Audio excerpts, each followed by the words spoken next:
Going on, good people, man. This had to stream from the house today. Make sure I get some good light and stuff. I had to stream from the house today. This is your boy, Chi-Town Neal, man, from the Tell the Truth podcast. Making sure I get some light. I had to stream from the house today because we won't be in studio this week. We got some stuff going on, getting some stuff set up. But I had to come on here. I had to come on here and give my reactions to the Jayden Daniels, Caleb Williams, the big showdown that we've been talking about so far on the Tell the Truth podcast. So I had to come on here, and I will be dropping another tomorrow.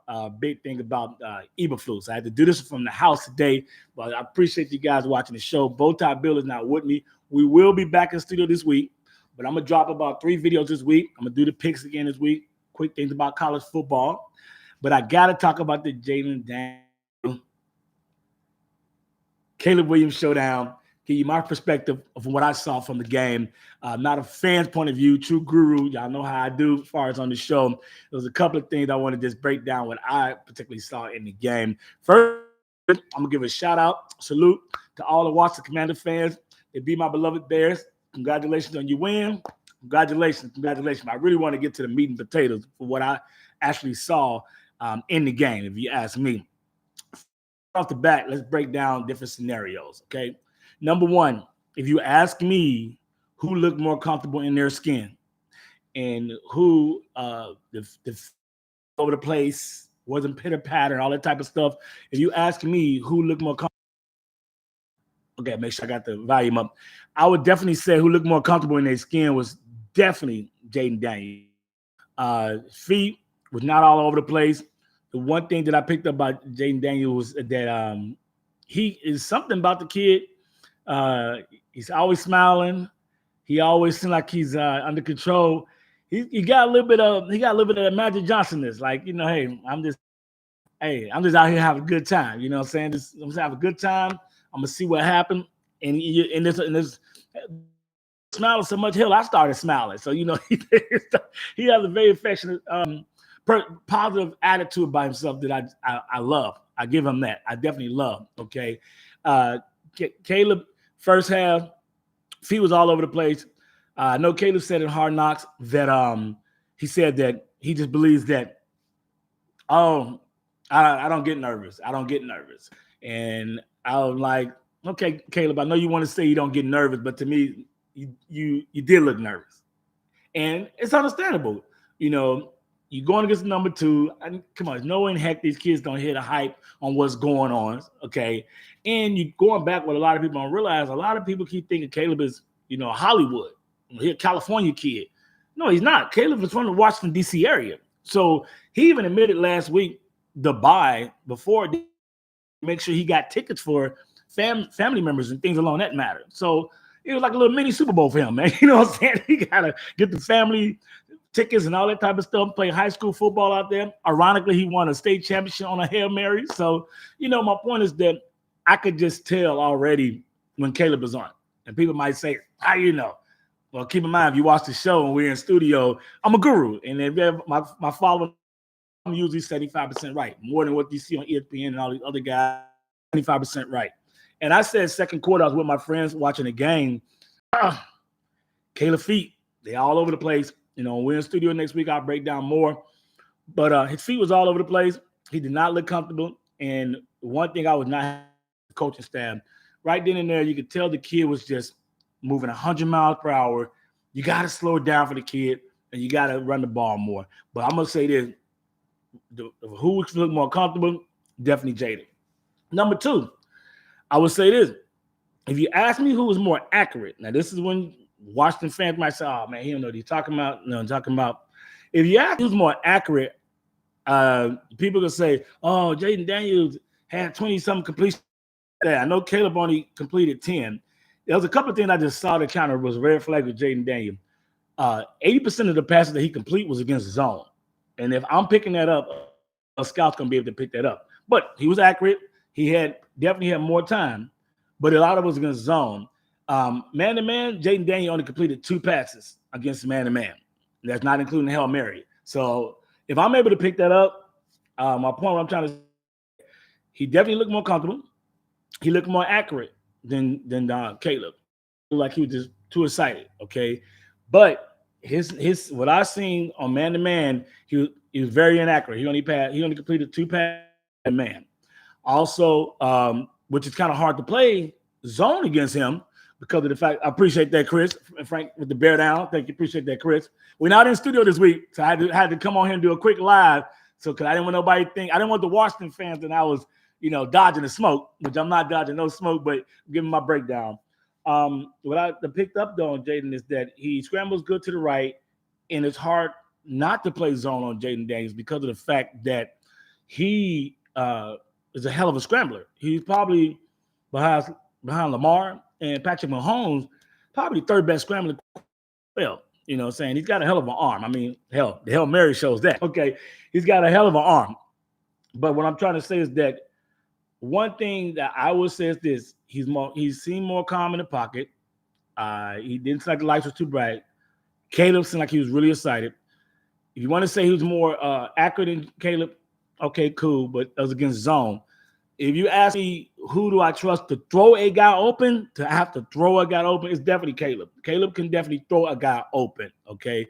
Also, Caleb started letting the rush get into him, and that's tomorrow I'm doing a whole nother podcast just on the Bears coaching. So this is all about this Daniels, and most fans gonna say, look at the stats. He don't know what he's talking about. This is not what I showed about. Numbers, yeah, okay, you can. I'm just going by the eyeball test and looking at what do I think longevity. And if you ask me, I still say longevity. I still believe Caleb will be better. Right now, the rookie of the year, hey, low-hanging fruit. I do believe Jayden will win rookie of the year. But one thing I would say is this. He has a super-duper advantage with your boy Klingsberg is calling some amazing plays. Like I said, I still do next about late November when they get more tape on him because his offense always looked this good. But all in all, I'm giving salutes to your boy Jayden Daniels. Right now, he should be definitely rookie of the year. He probably, if he keeps going at this pace, he should get it. He has 7 touchdowns after 8 games. So talking about passes. So if you double it, he might end the year about 15, 16, 17 touchdown passes.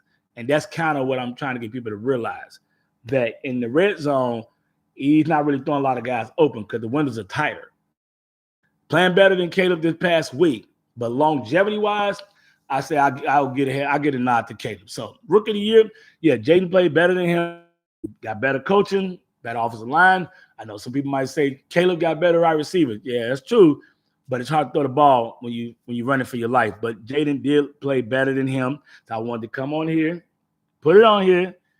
Jayden, as of right now, should be rookie of the year. Caleb played. He's going to say that he don't get nervous. Now, that's something I will not agree on, because I tell the truth. The kid looked nervous. He looked super excited. I don't know if you want to say being excited and it's the same as being nervous. Bottom line, he didn't look like himself. And our offensive coordinator did not help out at all. They should have run the ball more to calm the kid down.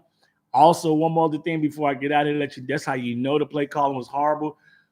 Every time we get behind the sticks or Caleb do start to get a little bit erratic, we usually run a running back screen. We no screens to the running back. Swift had no catches. Roschon Johnson had no catches. So a lot of it was just horrible, bad coaching, but that's not Jayden Daniels' fault. So if you ask him who played better, yes, Jayden Daniels played better. But what I wanted all Washington Redskins fans to pay attention to, he's not completing the ball against man-to-man. All of his, I'm telling you right now, 90% of his passes he completed against the Bears was against zone. And if I pick that up, it's going to be able to pick that up. When you forced him to have to be very, very accurate, because that's what man-to-man do, he wasn't accurate. Throwing balls to the left, throwing balls to the dirt, throwing the ball too high. So I'm like, okay, how accurate is he really? Because zone will be more easy to complete that because you don't have to be as accurate. So just pay attention to that. If you're a Washington fan, he's not completing balls that good on man-to-man. When he scrambles, he likes to go to the right.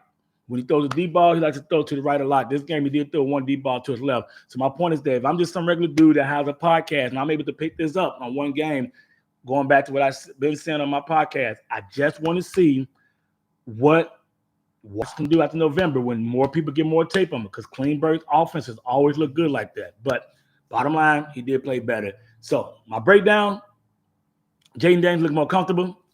Jayden Daniels did play better. If you ask me, Caleb threw guys open because you could just see it in the fourth quarter. And the biggest picture I would say about both quarterbacks, me personally, I think both franchises are in good hands. I really do. The biggest thing that I noticed was for Caleb to play like trash that whole game and to play very well in that fourth quarter, that shows that he is not a quitter. He's a winner.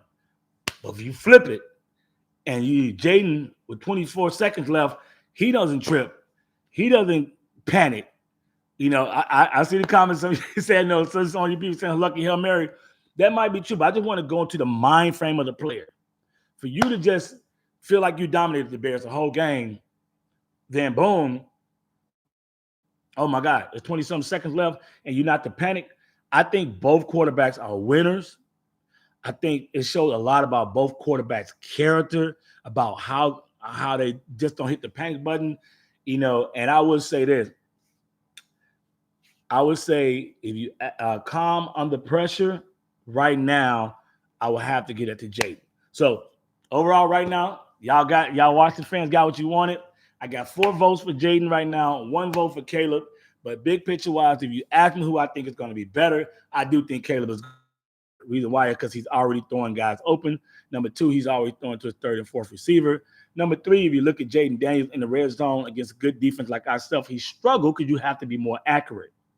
So let it sink in. Some people are going to say, oh, he hating. I'm not hating. I'm just saying for longevity-wise, until I see Jayden start being able to throw tight windows, man-to-man in the red zone, there's a reason why the guy only got 7 touchdown passes passing, and one of them was a Hail Mary. Not saying he ain't good. You know how fans are. If you say one thing bad about a person, oh, you're an idiot. No, I'm just saying zoom out. Washington's a good team.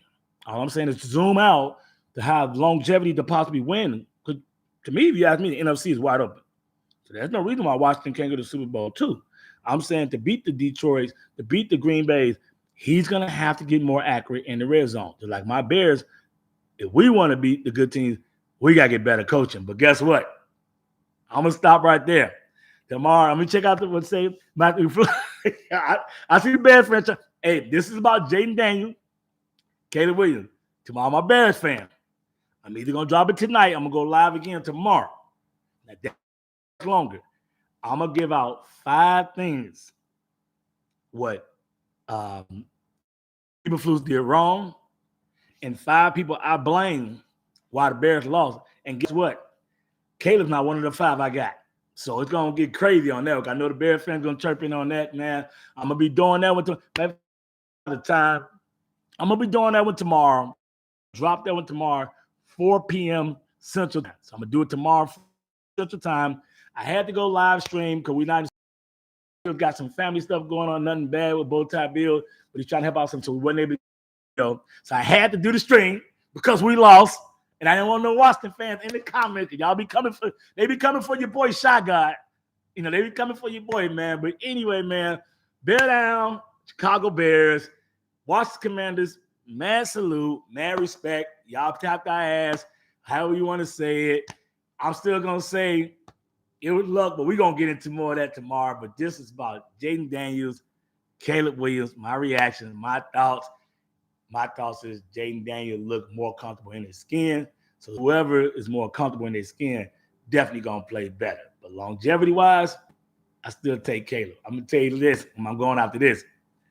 You take Quinn and Klingsbury and put them on the Bears, and you take our coaching staff and put them on Washington. I wonder what Jayden looked like. And oh, by the way, if there was to happen, if we had Quinn and Klingsbury, the Bears would be 7-0. Let that sink in. You guys, I'm out.